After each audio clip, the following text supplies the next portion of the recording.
I mean, it was a beautiful day for football. Probably not the result we wanted from the Huskers, but again, I got to always give credit. Coach Joseph and the scholar athletes out there are always trying to put in work, and so again, just kind of keep going at it. And I know that's not the answer everybody wants to hear, but again, you get that beautiful opportunity to get out and celebrate, and so really enjoyable. And then the DP, I know he's kind of had some illness, and so just want to give a shout out to him. Miss him, hearing him on the air, and get well. I know a lot of illness is going around, and so just want to send our special thoughts out to him and making sure if he's listening, on the mend. Yeah, it's going around right now. So if you're out there, definitely wash your hands, stay healthy, do what you need to do. I couldn't tell you what it is, but I guess it's like a respiratory illness. I don't know if that's not what DP has. I have no idea.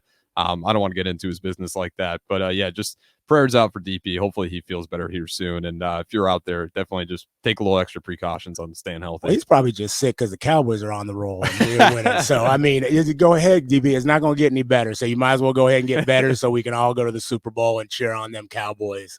Just kind of want to get into it a little bit. It's been a great week of celebration. I know for everybody busy in a lot of ways, it's just been for me, a real celebratory week. I got to spend Friday and Saturday. I always got to start off and just give affirmations again to that Northwest Missouri State volleyball team. Daughter plays for them and put up a win. They had a Fort Hays 5-set battle, which was, I will say, great. Congratulations the way Fort Hays played, but, made us our hearts beat a little bit because I know they were looking forward to a matchup with Kearney, who they both shared the number one spot in the conference, and then got to Saturday and ended up with a 3-1 win over University of Nebraska Kearney, which has got a phenomenal team and a lot of Nebraska scholars. And so just again, congratulations to Northwest Missouri State on that win.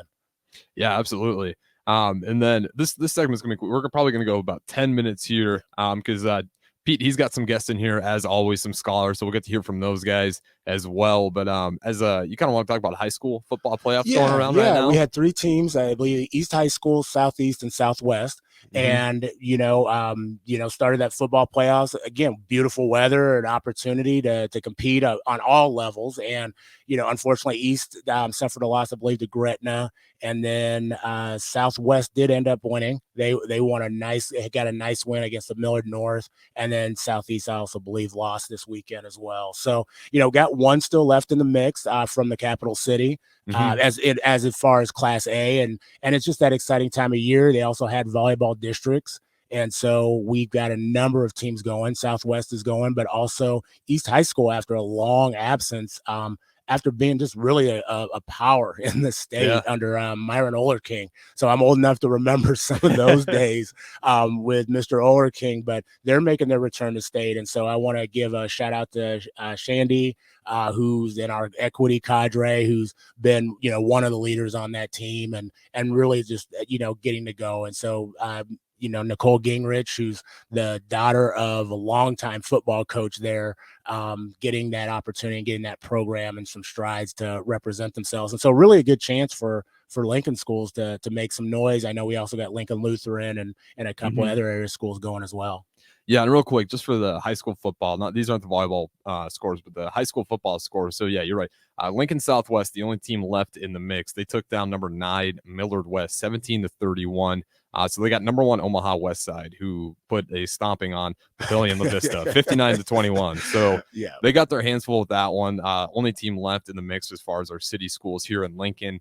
And then going down the list, Lincoln East, they lost to the undefeated Elkhorn South, 48-20. And then the other one here, Lincoln Southeast, they took a close loss. They pushed Gretna. They did. Pretty good. I was surprised for that one. I mean, Gretna, they had their hands full. That is a game that I did not expect to be on my radar the way it was. But 21-24 the final score. Gretna just scrapes out of there alive.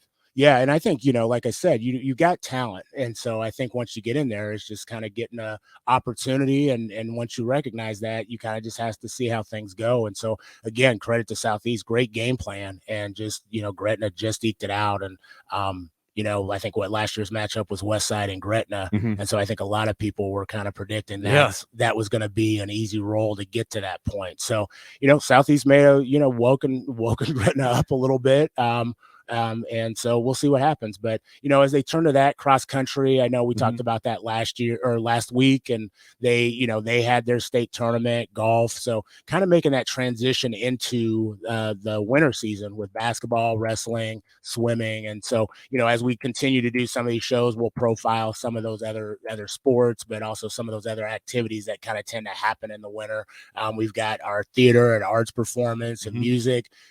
Speaking of music, last week we had the Northwest Band in. We had Alexa and a co-band director, Rob Salenstein, in, and they had their show on Thursday. And so really just want to thank the ticket and the listening audience for having just supporting Northwest. He said it was a phenomenal turnout. There were some people that didn't even know it was going on that showed up in the gym and were interested to hear them play. And it was really their first, concert, because they hadn't gotten to be outside.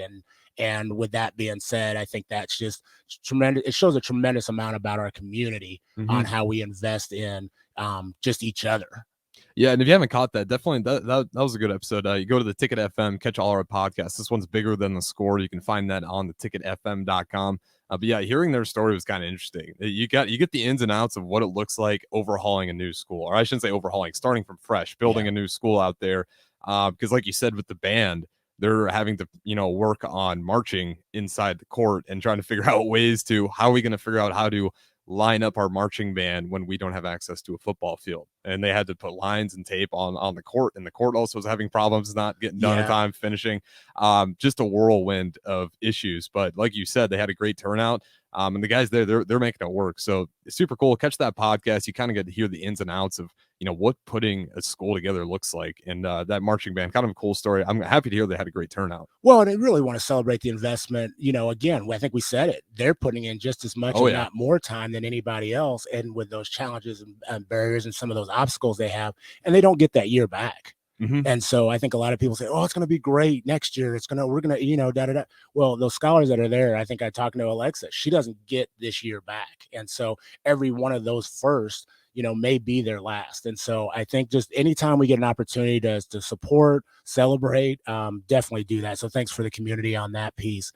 I think a couple other things just wanted to mention. One, I'm here. I got pink on, so I know Phil Maynard's going to be like texting in. He's like, "What do you got going on?" And it's the end of the breast cancer awareness month, and I don't ever want to say the end. I think it's something that we need to make sure that we recognize throughout the course of the year, but wanted to just basically represent, and I know we've had a number of people, I think, in this room that have touched our lives and have been touched by cancer of some sort, and unfortunately that's just the reality of it, for our lives. But want to just credit and commend those who are going through that battle, those who've overcome, but also just want to those who we lost. And so, if you get that opportunity, we want to recognize those individuals. Feel free, as Harrison shared, the text line, text in, shoot a note, go ahead and post it and tag 93.7 the ticket. We just want to really honor those individuals, but also want to support those individuals as they go through their fight with cancer. Yeah, absolutely. I think it was 2 weeks ago on the Fitness Fanatics. We had a woman in there who she went through breast cancer, and she told her story. Medicine it's gotten a lot better now. So there's things you can do. You don't have to feel super helpless. There's things you can do. That's why this breast cancer awareness is kind of a big deal. You don't have to feel so bottled up. There's options out there now that weren't out there before. That to make that process.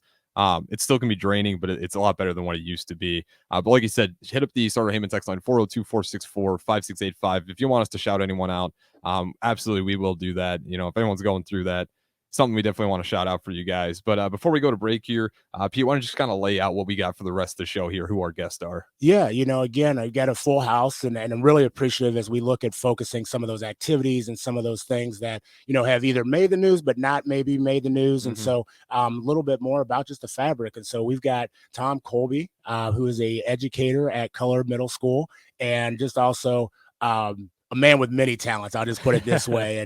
And we got a scholar, Mohammed, who he's at a soccer program or experience that he's going to share a little bit more about in his journey. And so I'm excited about that. And then we've also got Chance, who is on the Lincoln Southeast step team. Okay, And cool. so, I mean, we're going to get Harrison in here, maybe doing some moves before we leave. But that Lincoln Southeast Step team has done some phenomenal things, and it's embedded into the culture of the school, but also just, I think, the individuals who participate. And so Step has a long history. I was talking to him earlier about game day was at Jackson State University yesterday. I don't know if you got to watch it. No, that's awesome. Oh man, Dion was on one. That place was on point. The first time they've been to an HBCU, and just it brought something. It just brought something. And so, Step is a part of that, many of the homecomings. And I know the university, has competitions and through a lot of the, the fraternities and sororities. And so I'm excited to just hear some more about that, his experience, but also just, both of them, their journeys, mentors in their lives, and how they're impacting the culture and fabric of Lincoln Public Schools.